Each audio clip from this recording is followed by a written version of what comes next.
साथियों, अगर अभी तक आपने हमारे चैनल शोषित जंग को सब्सक्राइब नहीं किया है तो सब्सक्राइब जरूर करें और बेल आइकन दबाना ना भूलें ताकि हर लेटेस्ट धमाकेदार खबरों की अपडेट आप तक पहुंचाई जा सके।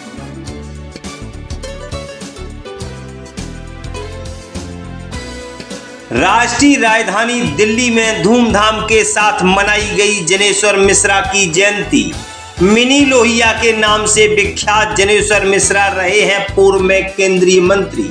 प्रख्यात समाजवादी नेता जनेश्वर मिश्रा रहे हैं स्वतंत्रता सेनानी। समाजवादी चिंतक विचारक जनेश्वर मिश्रा की जयंती समारोह में शामिल हुए बड़ी संख्या में उनके अनुयायी और सामाजिक कार्यकर्ता। India Islamic culture centre Lodhi road नई दिल्ली में किया गया कार्यक्रम का आयोजन। जनेश्वर मिश्रा की 92वीं जयंती समारोह कार्यक्रम में मुख्य रूप से समाजवादी पार्टी के राष्ट्रीय महासचिव प्रोफेसर रामगोपाल यादव, आरजेडी सांसद मनोज झा, आम आदमी पार्टी के राष्ट्रीय प्रवक्ता राज्यसभा सांसद संजय सिंह, पूर्व केंद्रीय मंत्री मुख्तार अब्बास नकवी, सांसद राजीव राय, सांसद धर्मेंद्र यादव, सांसद सनातन पांडे, सांसद आदित्य यादव, टीएमसी सांसद महुआ मोइत्रा, अल्ताफ अंसारी, जय प्रताप सिंह यादव, अश्वनी कुमार शर्मा, प्रेमवीर यादव, विनोद सविता, मोहित तोमर, संजय त्यागी, उज्जवल रमन सिंह, जावेद अली खान, अक्षय यादव समेत बड़ी संख्या में सामाजिक कार्यकर्ता महानुभाव ने कार्यक्रम में की शिरकत। देखिए शोषित जंग न्यूज की खास रिपोर्ट। साथियों और दोस्तों, मैं वास्तव में अपने सार्वजनिक जीवन की शुरुआत में मैंने संकल्प लिया था कि दुनिया में सारा काम करना है, राजनीति नहीं करनी। तो मैं एक सामाजिक संस्था बना के काम करता था, रेडी पटरी वालों के लिए काम करता था। 16 साल तक मैंने उनकी लड़ाई लड़ी। मैंने ब्लड डोनेशन कैंप चलाए, गोमती की सफाई की। तो सेवा के काम में ज्यादा रुचि थी। आजाद सेवा समिति हमने बनाई थी शहीद चंद्रशेखर आजाद जी की याद में। एक गोष्ठी में मैंने रघु ठाकुर जी को बुलाया और रघु ठाकुर जी जनता दल के महासचिव रहे, सोशलिस्ट पार्टी में रहे, जनता पार्टी में रहे, समाजवादी पार्टी के राष्ट्रीय महासचिव रहे। तो जब मैं उनको सुबह स्टेशन पे लेने के लिए गया तो एसी डब्बे के सामने 50 लोगों को लेके मैं खड़ा था। गाड़ी आई, गाड़ी चली गई। तो मैंने कहा सारे नेता एक जैसे होते हैं, देखिए समय देके नेताजी भी नहीं आए। उसके बाद मैंने देखा कि एक जनरल डिब्बे से रघु ठाकुर जी झोला लेके उतरे और लोगों ने कहा कि ये देखिए ये रघु ठाकुर जी हैं, समाजवादी नेता। तो मैंने उनको देखा, पैर छुआ, आशीर्वाद लिया। फिर वो कार्यक्रम में गए हमारे साथ। शहीद आजम भगत सिंह की जयंती पे वो कार्यक्रम था। कार्यक्रम में बोले, कार्यक्रम में बोल के आए। तो गेस्ट हाउस पे हम लोग जब बैठे उनके साथ तो वो इस बात को समझा रहे थे कि राजनीति क्यों जरूरी है, और मैं कह रहा था कि दुनिया में सारे काम करना है, राजनीति नहीं करनी। तो सारी बात जब अंत में खत्म हुई तो उन्होंने कहा कि ये डॉक्टर लोहिया की किताब है, इसको पढ़ लेना और फिर हफ्ते 10 दिन के बाद हम लोग बातचीत करेंगे। तो उन्होंने डॉक्टर लोहिया की एक किताब दी, मुझे याद है, भारत माता धरती माता। मैंने वो किताब पढ़ी। पहली बार कुछ नहीं समझ में आया, लेकिन लगा कि इस किताब में कुछ है जो फिर से पढ़ना चाहिए। मैंने फिर से वो किताब पढ़ी। फिर लोहिया जी की और 2-3 किताब पढ़ी और लोहिया जी को पढ़ने के बाद, समाजवादियों को जानने के बाद, तब से जब से बर्बाद हुआ आज तक रुका नहीं। अब जीवन भर इसी रास्ते पे चलना है। और जो समाजवादी होता है, ये बिल्कुल ठीक कहा, जो समाजवादी होता है वो डर के कभी राजनीति कर नहीं सकता जिंदगी में। उसको अगर कोई सोचे प्यार से आप मांगिए तो कलेजा निकाल के रख देगा, लेकिन आप अकड़ के सोचेंगे किसी समाजवादी को दबा लो तो ये तो संभव होने वाला नहीं है, और ये हमको समाजवादियों से सीखना है। फिर रघु जी के साथ लोकतांत्रिक समाजवादी पार्टी में काम करता रहा। उस बीच जनेश्वर मिश्रा जी से भी मुलाकात होती थी, और वो भी डॉक्टर लोहिया की बातें, डॉक्टर लोहिया की बहादुरी की चर्चा, राजनारायण जी की बातें, किस तरीके से लाठीचार्ज हुआ, कैसे जेल में गए। तो ये लगता था कि अगर हिंदुस्तान की, और जब चर्चा करते थे कि आपातकाल के दौरान हम लोग कैसे रहे, तो उसमें भी बहादुरी के एक से एक किस्से, जेल के अंदर रह के तत्कालीन सरकार के खिलाफ पुतला दहन करने का काम, कभी कुछ कभी कुछ, और बड़ी संख्या में समाजवादियों पे अत्याचार हुआ, जेल में रहे वो। तो लगा कि नहीं, ये विचारधारा इस देश के लिए सबसे ज्यादा जरूरी है। जब हम भारत की बात करते हैं, और भारत पे जब हम कहते हैं कि विविधता में एकता भारत की विशेषता, ऐसा देश जहां हर जाति हर धर्म के लोग एक साथ मिलकर रहते हैं, वो है हिंदुस्तान, वो है भारत। और इस भारत के लिए सबसे बेहतरीन और अच्छी व्यवस्था कोई है तो समाजवादी व्यवस्था है, लोहिया की विचारधारा है, जनेश्वर मिश्रा जी की विचारधारा है, नेताजी मुलायम सिंह यादव जी की विचारधारा है। मैं समाजवादी पार्टी की युवजन सभा में था, उस समय प्रदेश सचिव था। घेरा डालो डेरा डालो का मुकदमा आज तक चल रहा है।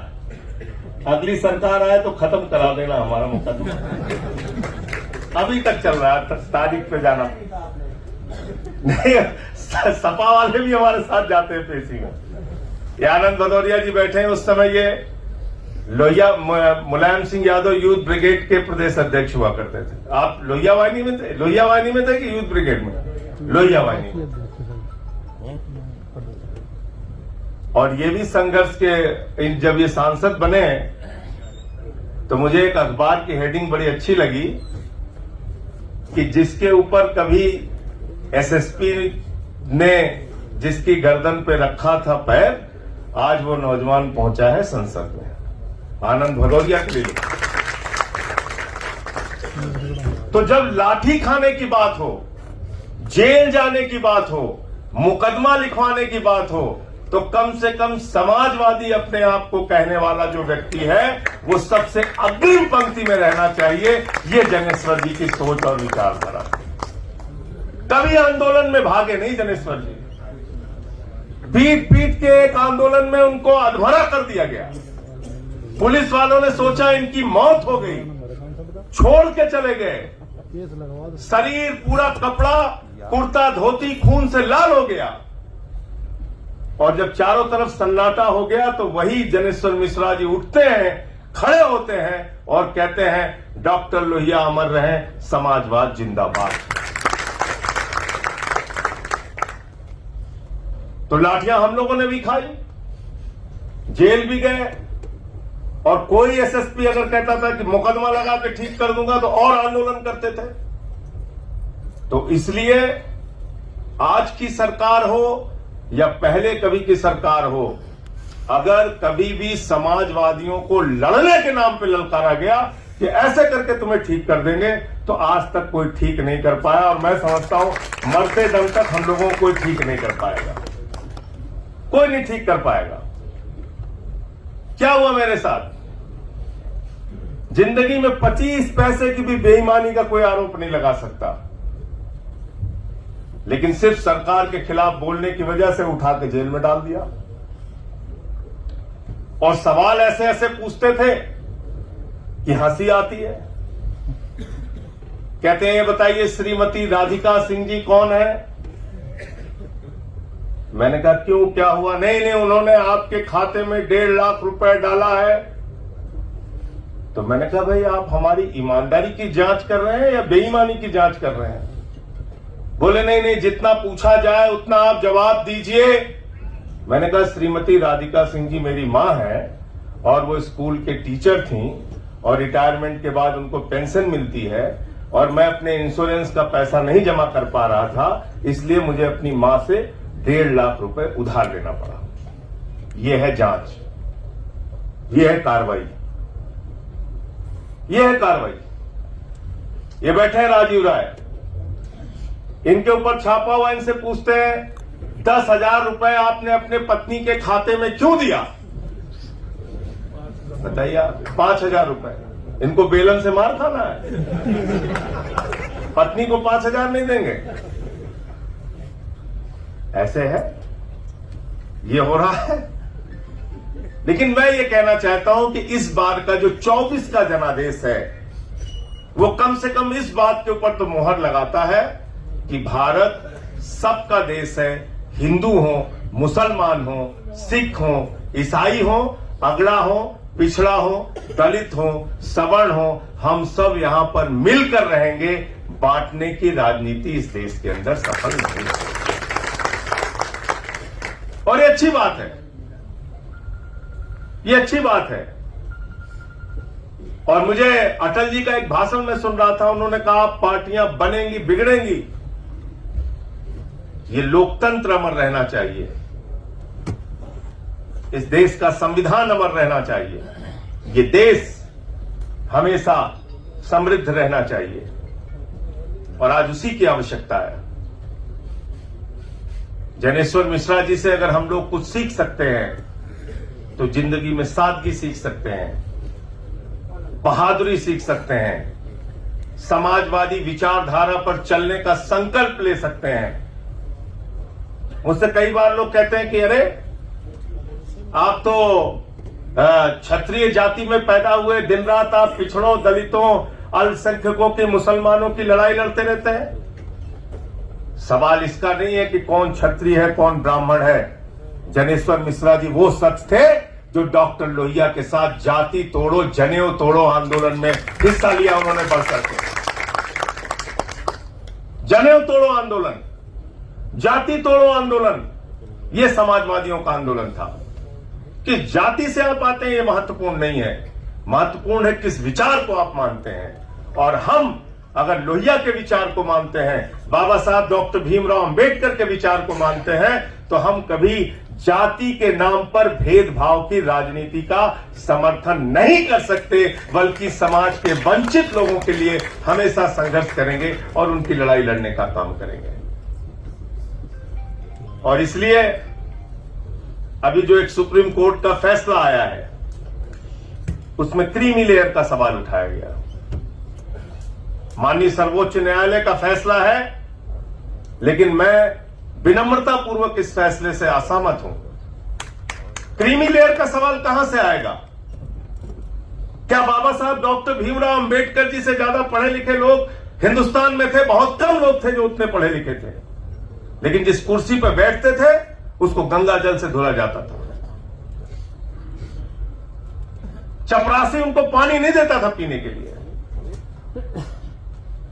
मौजूदा देश की राष्ट्रपति श्रीमती द्रौपदी मुर्मू जी को मंदिर के उद्घाटन में नहीं बुलाया जाता, संसद के उद्घाटन में नहीं बुलाया जाता। श्री रामनाथ कोविंद जी को मंदिर के शिलान्यास में नहीं बुलाया जाता। अखिलेश यादव जी एक मंदिर में दर्शन करने चले जाते हैं तो गंगा जल से धुला जाता है। ये इसी देश के अंदर हो रहा है। इसलिए आरक्षण का आधार कभी भी आर्थिक नहीं रहा, आरक्षण का आधार हमेशा जातिगत भेदभाव रहा है। और इसलिए इसके बारे में गहरी समीक्षा होनी चाहिए, जो फैसला अभी सुप्रीम कोर्ट का आया है। आज मैं सिर्फ एक ही बात कहना चाहूंगा कि जब तक ये देश रहेगा, जब तक लोकतंत्र रहेगा, तानाशाही के खिलाफ, जोर और जास्ती के खिलाफ लड़ने वाले लोगों की तादाद रहेगी। और उन लड़ने वाले लोगों में समाजवादी विचारधारा के लोग अग्रिम पंक्ति में खड़े होंगे अगर वो जनेश्वर मिश्रा जी को मानते हैं, डॉक्टर लोहिया को मानते हैं, मधु लिमेर जी को मानते हैं, राजनारायण जी को मानते हैं, अगर वो समाजवादी नेताओं के जीवन में जरा सा भी यकीन रखते हैं, नेताजी मुलायम सिंह यादव जी को मानते हैं, रघु ठाकुर जी को मानते हैं, अगर उनका समाजवादी विचारधारा में तनिक भी यकीन है, तो जब भी लोकतंत्र पे प्रहार होगा, जब भी संविधान पे प्रहार होगा, जब भी इस देश के भाईचारे को तोड़ने की कोशिश की जाएगी, समाजवादी धारा के लोग आगे बढ़कर उसके खिलाफ लड़ाई लड़ने का काम करेंगे। उसका कोई भी खामियाजा उठाना पड़े, हम लोग उठाने के लिए तैयार हैं। बहुत बहुत